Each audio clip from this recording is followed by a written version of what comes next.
Vibrator as treatment.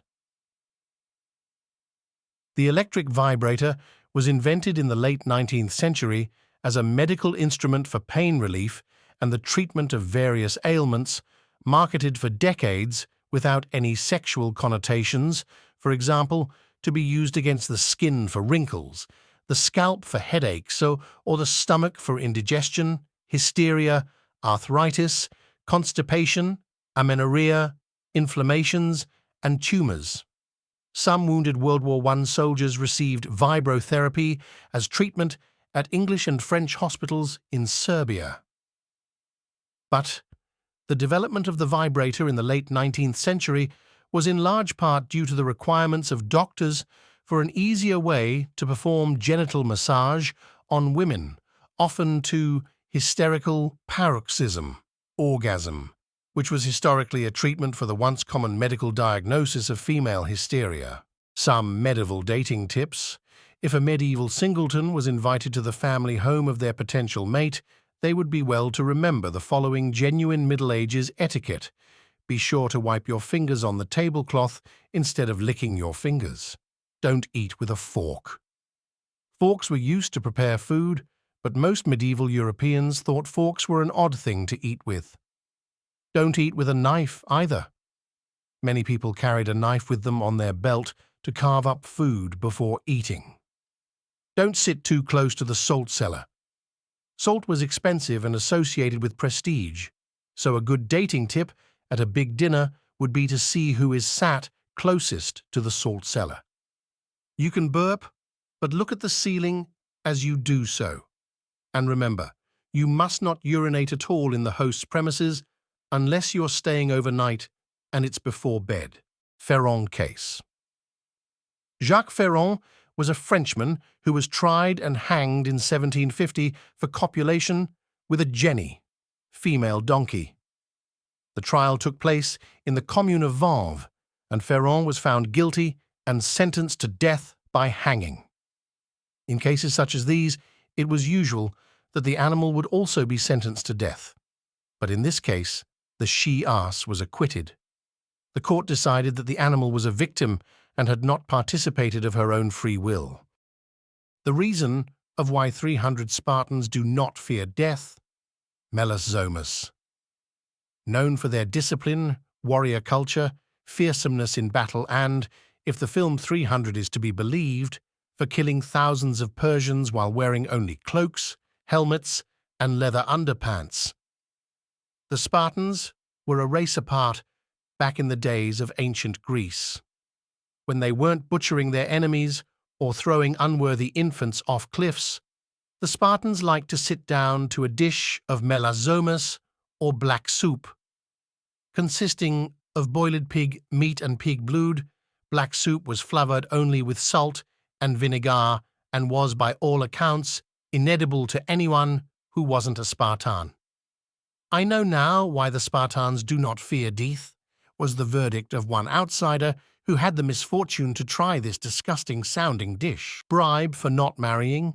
Lucy of Bolingbroke, or Lucia Thoroldsdottir of Lincoln, died circa 1136, was an Anglo-Norman heiress in central England, and later in life, Countess of Chester. Probably related to the Old English Earls of Mercia, she came to possess extensive lands in Lincolnshire. After the death of her third and final husband, she paid King Henry 500 marks for the right to remain single. Napoleon versus rabbits. In July 1807, Russia and France signed the treaties of Tilsit, which officially ended the war between the two countries. Looking to celebrate, the Russian emperor proposed a rabbit hunt, asking Chief of Staff Alexandre Berthier to make it happen. Berthier arranged an outdoor lunch, invited some of the Russian army's biggest brasses, and then collected from local farmers a colony of rabbits, numbering somewhere between a couple hundred to 3,000. After the lunch, Napoleon, accompanied by beaters and gunners, told the Russians to open the cages to let the rabbits out to start the hunt. But something strange happened. The rabbits didn't scurry in fright. Instead, they bounded toward Napoleon and his men. Hundreds of fuzzy bunnies allegedly swarmed the emperor's legs and started climbing up his jacket. Napoleon tried shooing them with his riding crop, while his men grabbed sticks and tried chasing them, but the rabbits kept coming. In fact, things got so bad that Napoleon retreated and ran to his carriage. The attack ceased only as the coach rolled away. Terracotta Army.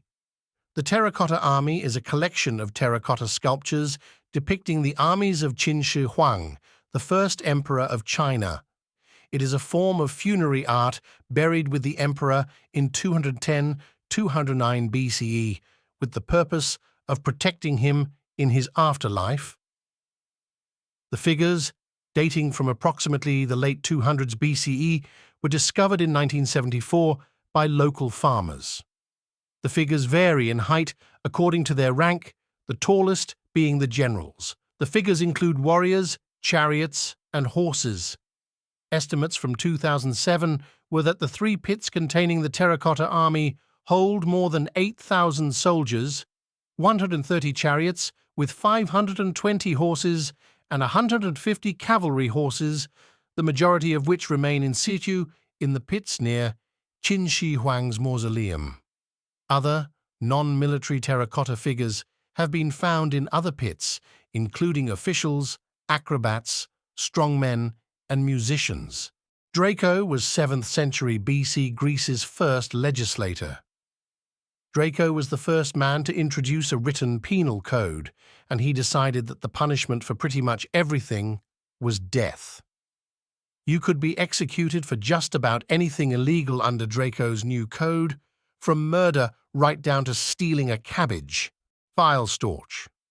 Pfeilstorch is a particular German word for a stork that gets injured by an arrow while wintering in Africa and returns to Europe with the arrow stuck in its body. For millennia, nobody knew what happened to the storks, swallows, and geese during winter. They were numerous during the summer, but suddenly vanished when winter creeped in. Many theories were put forward to explain this. Aristotle had some thoughts about it. He suggested that the birds either hibernated or shape-shifted into a more adapted species for the season. However, many were not convinced by Aristotle's theories, and throughout the ages even more explanations appeared. Most infamously, the 1600s English scientist David Morton hypothesized that the birds migrated to the moon. People just didn't know until the resilient stork of 1822.